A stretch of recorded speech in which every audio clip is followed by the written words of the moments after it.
Hello everyone, myself Dr. Devashish Panigrahi. I am working as consultant cardiac anesthesiologist in Apollo Multispeciality Hospital, Kolkata. Today I will be discussing briefly the role of unfractionated heparin, low molecular weight heparin in cardiac surgical practices. Coming to heparin, what is heparin? Heparin, as we know, is widely used anticoagulant, is basically a non-uniform mixture of straight chain mucopolysaccharides. It has a molecular weight of around 10 to 20 kilodalton. It's highly electronegative, and in human body it's found inside the mast cells bound to protein. Commercially, what we use in operation theaters or labs is extracted from the porcine intestine or bovine lungs. Coming to the mechanism of action of heparin, how it works, how it anticoagulates. Heparin binds and activates to antithrombin 3. Antithrombin heparin complex then inhibits the intrinsic and the common pathway coagulation factors, leading to anticoagulation. The basic mechanism is like longer chain of heparin. They provide scaffolding to antithrombin 3 and coagulation factors so as they can bind and interact with each other. And the other mechanism being heparin leads to spatial changes or conformational changes in antithrombin 3 molecules, leading to exposure of its activated sites. So, to inhibit factor 2 and factor 10, the basic, the important factors in the intrinsic pathway and the common pathway, the factor 2 inhibition requires both these mechanisms. But for factor 10 inhibition, only conformational changes in antithrombin 3 molecule is enough. That's why the unfractionated heparin inhibits factor 2, factor 9, factor 10, all these things. But the low molecular weight heparin, being a smaller in size, does not provide conformational changes, only special changes in the antithrombin 3. That's why only inhibits factor 10. Coming to the elimination, heparin, unfractionated heparin's elimination is dose dependent. The half-life of unfractionated heparin is, when given in low doses like 1 milligram per kg, is around 1 hour. But when given in higher doses, that is usually given for cardiopulmonary bypass, low molecular weight heparin, on the other hand, has a molecular weight of around 3 to 7 kilodaltons. It's smaller in size, so primarily inhibits factor 10A, as I mentioned earlier.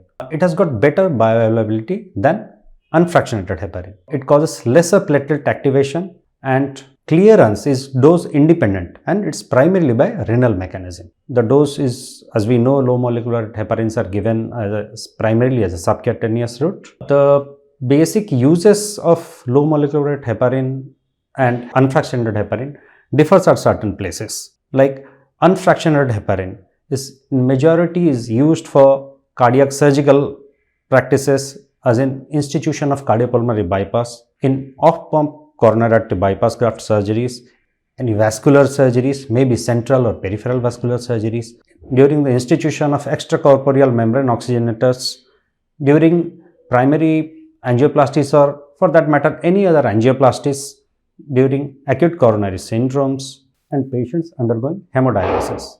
Whereas low molecular weight heparins are primarily used for prophylaxis and treatment of deep vein thrombosis and for treatment of pulmonary embolism, both in ICU stay and post-op conditions. Along with that, low molecular weight heparins are also being used in patients of acute coronary syndromes, during hemodialysis, and in the post-op period as a bridge to the surgery, when we stop aspirin and clopidogrel, two drugs that are primarily used in coronary artery bypass graft surgeries prior to the surgery in pre-op patients. Heparin, as we know, is being used in cardiac surgical practices for more than 5 decades successfully. To what it owes its success, uninterrupted success? See, the characteristics of an ideal anticoagulants are ease of administration, then rapid onset of action, titratability, then it should be measurable at timely fashion, then predictability of action, and most of it has to be reversed at the end of the surgery. So, heparin satisfied all these criteria, so it has been used in cardiac surgical practices successfully for more than 5 decades, and despite having some pitfalls of it, there are now no other anticoagulant that has been able to replace heparin from its position. In operation theatres, when we use heparin for surgical purposes, may it be on cardiopulmonary bypass or be it on off-pump coronary artery bypass graft surgeries, we measure the effect on the action of this unfractionated heparin by activated clotting time. Activated clotting time is a point of care test for measurement of effect of unfractionated heparin. So, how we proceed with surgeries with heparin? During the beginning of the surgery, after the insertion of the arterial line, arterial blood sample is used for measurement of baseline activated coagulation time or the ACT. At appropriate step of the surgery, a regulated amount or dosage of heparin has been administered to the patient, and after 3 to 5 minutes of administration, we use again the arterial blood sample to measure the post heparin activated clotting time. The desired activated clotting time for different surgeries or different devices are different. We'll come to that later. At the end of the surgical procedure, we reverse the effect of heparin by administering protamine in a diluted form to the patient so as to reverse the effect of heparin. How much ACT is okay for different procedures? To establish cardiopulmonary bypass in cardiac surgical patients, ACT activated clotting time or ACT of around 400 to 500 is essential.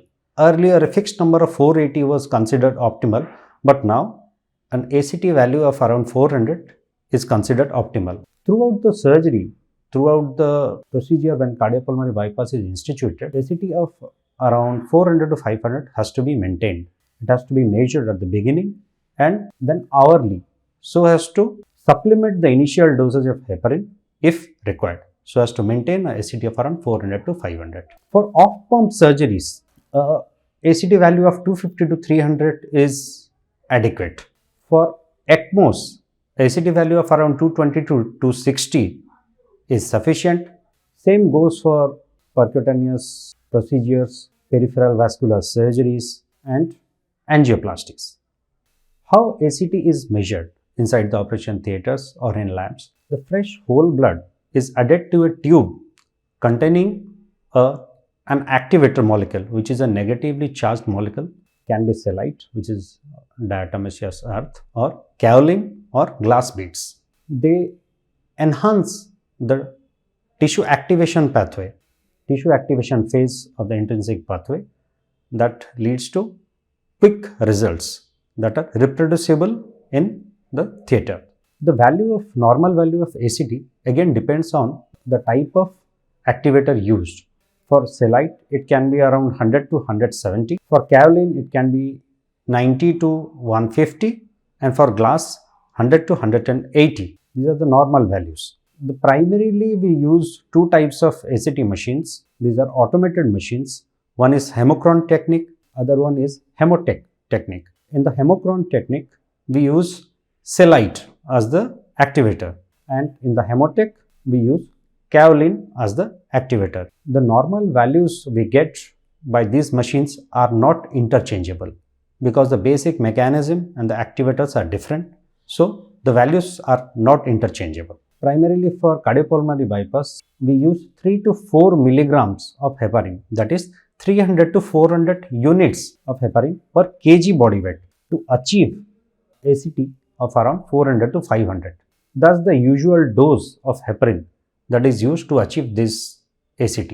For off-pump procedures, we generally use 2 milligram per kg dose of heparin so as to achieve ACT of around 250 to 300. So, sometimes in some patients, even if you give this adequate dosage of heparin, the desired ACT level is not reached. That can be due to bad quality of the heparin or can be because of heparin resistance due to some of the patient characteristics.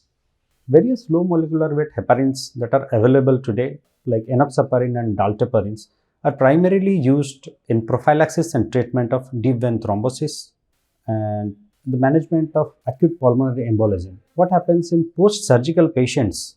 The risk of acute pulmonary embolism and acute venous thromboembolism is pretty high, especially when the patients are immobilized for a prolonged period of time. Those things happen in post-cardiac surgical patients also, and other post-op patients like orthopedics patients, patients of malignancy, etc.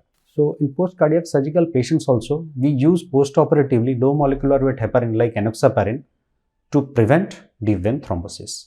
As I mentioned earlier, because of its longer half-life, a dosing schedule of once daily is sufficient for prophylaxis. But if it's an established diagnosis, for treatment, it usually requires a BD dose.